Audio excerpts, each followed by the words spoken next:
پوچھ رہا تھا کہ تم علماء دیوبند بیان میں کیوں کہتے، ابھی یاد آیا۔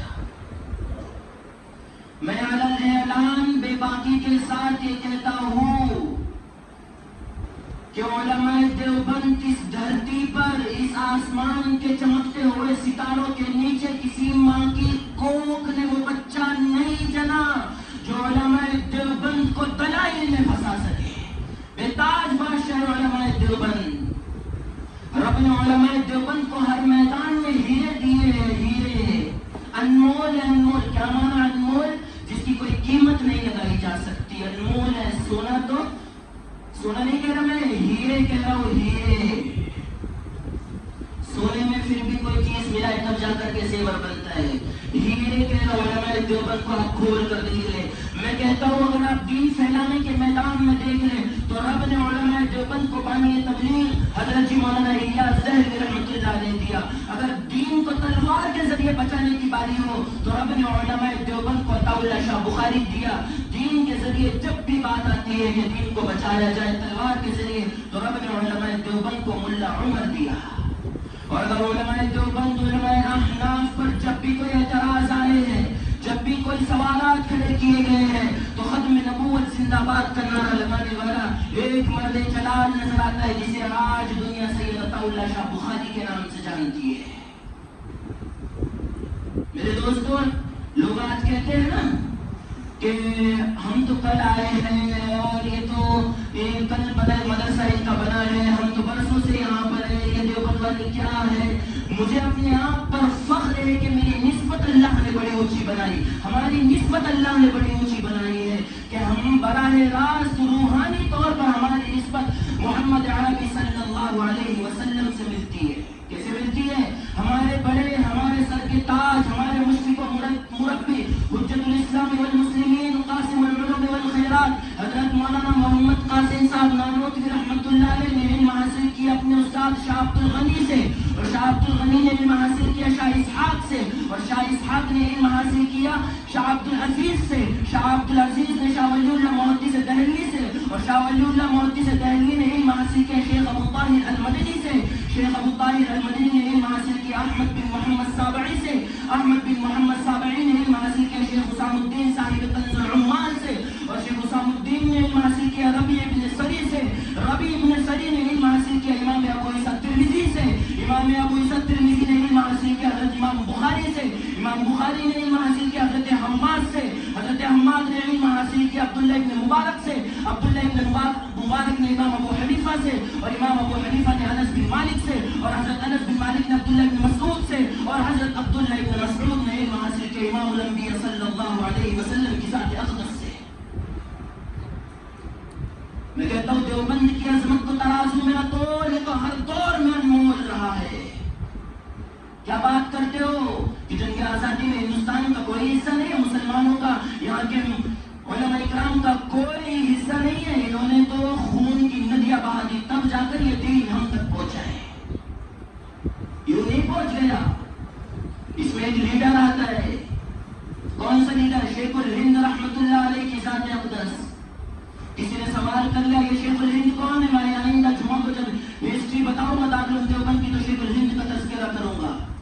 شیخ الہند رحمۃ اللہ علیہ، انار کا درخت ہے دارالعلوم دیوبند کی جب بنیاد رکھی گئی، ایک انار کا درخت ہے، پڑھنے والا استاد بھی محمود، پڑھانے والا بھی محمود، دونوں محمود۔ جب یہ بڑے ہوئے تو شیخ الہند کے نام سے جانا گیا۔ کسی نے سوال کر لیا حضرت آپ کی اتنے معروف شخص ہے، آپ پوری دنیا آپ کو جانتی ہے، آپ کی کوئی کتاب تو نظر نہیں آتی؟ اتنے بڑے آپ رائٹرز ہو، کتاب لکھنے والے ہو، اتنے بڑے عالم ہو، آپ کی کوئی کتاب نظر نہیں آتی؟ تو حضرت نے فرمایا اوے کیا بات کرتا ہے، تجھے میری کتاب نظر نہیں آتی؟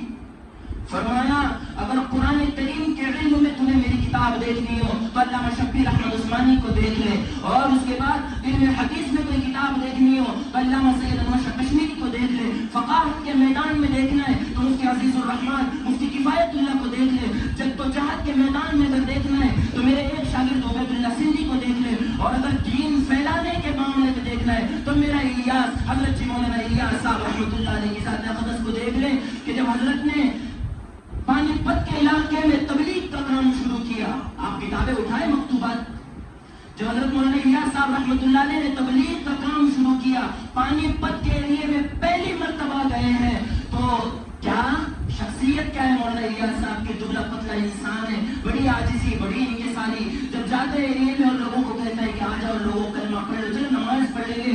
کتابیں اٹھائے، ہزاروں کتابوں میں لکھا ہوا ہے کہ مولانا الیاس صاحب رحمۃ اللہ علیہ کو پتھر مارتے تھے. یہ بزدل نہیں تھا الیاس، یہ پتھر اس لیے کھا رہا ہے کہ پتہ ہے میرے نبی کو طائف میں پتھر پڑے ہیں.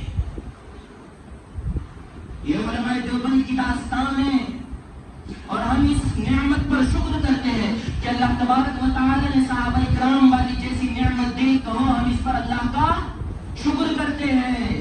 قرآن اور حدیث اللہ نے ہمیں دیا، ہم اس پر اللہ کا شکر کرتے ہیں. صحابہ کرام دیے، علماء دیوبند سے ہماری نسبت اللہ نے جوڑ دی، ہم اس پر بھی اللہ کا شکر کرتے ہیں. میں آپ کو ایک جھلکی ذرا سے بتاؤں، اس دور کے اندر آپ دیکھیں، اس آخری دور میں آپ دیکھیں، حضرت ابوبکر صدیق رضی اللہ تعالیٰ عنہ کی اولاد میں اگر کوئی آتا ہے تو وہ حجت الاسلام، قاسم العلوم والخیرات، حضرت مولانا محمد قاسم صاحب نانوتوی بنتے ہیں، اور مولانا طیب قاسمی بنتے ہیں، حضرت مولانا الیاس صاحب رحمۃ اللہ علیہ بنتے ہیں. یہ ابوبکر کی صدیق کی اولاد ہے، ان کی نسل ہے. اور یہ مجدد اہل ثانی، شاہ ولی اللہ محدث دہلوی، شاہ عبد العزیز، حضرت تھانوی، یہ حضرت فاروق اعظم رضی اللہ تعالیٰ عنہ کی اولاد ہے. اور یہ علامہ شبیر احمد عثمانی، علامہ ظفر احمد عثمانی، یہ حضرت عثمان ذی نورین رضی اللہ تعالیٰ عنہ کی اولاد ہے. اور یہ سید اصغر حسین دیوبندی، سید مرتضیٰ حسین چاندپوری، علامہ سید انور شاہ کشمیری، شیخ العرب والعجم، مولانا حسین احمد مدنی، یہ حیدر قرار، سیدنا حضرت علی رضی اللہ تعالیٰ عنہ کی اولاد ہے. اس لیے میں کہتا ہوں کہ اللہ تعالیٰ نے ان تمام پھولوں کو جمع کر کے ایک گلدستے میں ہمیں دیا ہے کہ لوگوں ان کا احترام کرو. جہاں صدیق کے وارث بھی ہو، فاروق اعظم کے وارث بھی ہو، عثمان ذی نورین کے وارث بھی ہو، علی مرتضیٰ کے وارث بھی ہو، خاندان صدیقی سے حضرت نانوتوی جہاں ہو، خاندان فاروقی سے حضرت تھانوی جہاں ہو، خاندان عثمانی سے مولانا شبیر احمد عثمانی جہاں ہو، خاندان حیدری سے مولانا سید ارشد مدنی، مولانا محمود مدنی، شیخ العرب والعجم مولانا حسین احمد مدنی، اور سید علامہ انور شاہ کشمیری جہاں ہو، اس مرکز کا نام دارالعلوم دیوبند ہوتا ہے. تو لوگ اعتراض کرتے ہیں کہ علماء دیوبند کو قرآن نہیں آتا. یہ عشق رسول نہیں ہے ان کے دل میں. عشق رسول کی کیا بات کرتے ہو؟ قاسم العلوم والخیرات علامہ نانوتوی رحمۃ اللہ علیہ سے کسی نے پوچھ لیا کہ حضرت آپ مدینہ المنورہ میں آئے ہو، آپ نے 11.5 کلومیٹر پہلے چپل کیوں اتار دی؟ عشق رسول تو دیکھیے، مدینہ المنورہ میں 200 سال پرانی بات کر رہا ہوں. مدینہ المنورہ میں کوئی ہائی وے نہیں ہے، انٹچ کوئی روڈ نہیں ہے، پتھریلا علاقہ ہے. خادم کہنے لگا حضرت آپ نے 11.5 کلومیٹر پہلے آپ نے مدینہ سے باہر چپل اتار دی. تو حضرت نے جواب دیا، اوے میں پسند نہیں کرتا کہ قاسم العلوم کی، قاسم نانوتوی کی چپل وہاں پڑ جائے جہاں 1400 سال پہلے امام الانبیاء کا جوتے مبارک پڑا ہو. مولانا رشید احمد گنگوئی کو کسی نے کھجور لا کر دیا، مدینے کی اجوا کھجور، تو حضرت نے طالب علموں میں تقسیم کر دیا اور فرمایا کہ کھا کر کے گٹلیاں مجھے لا کر دے دینا. جب گٹلیاں لا کر حضرت کے پاس جمع کی، حضرت نے گٹلیوں کو سکھایا اور پھر ساون دستے میں کوٹ کر کے اسے روزانہ صبح 1 پھکی کھا لیا کرتے تھے. تو مرید کہنے لگا حضرت کھجوریں تو کھا لی، وہ تو یقیناً برکت ہوتی ہے اس میں، یہ تو گٹلیاں ہے، اس کا کیا کرو گے؟ فرمایا ارے یہ تو مدینے کی کھجور کی گٹلیاں ہے، خدا کی قسم میرا عقیدہ یہ ہے کہ مدینے کی مٹی میں بھی شفا ہے. یہ علماء دیوبند ہے. باتیں اتنی ساری میرے ذہن میں آ رہی ہے لیکن وقت اجازت نہیں دیتا. انشاءاللہ آئندہ ہفتے، آئندہ جمعہ کو آپ حضرات سے ریکویسٹ ہے کہ آپ پہلے آ جائیں، جلدی آ جائیں. تو شروع سے ہی میں تاریخ جو باقی رہ گئی ہے 150 سالہ تاریخ، 1857 کے بعد سے 1947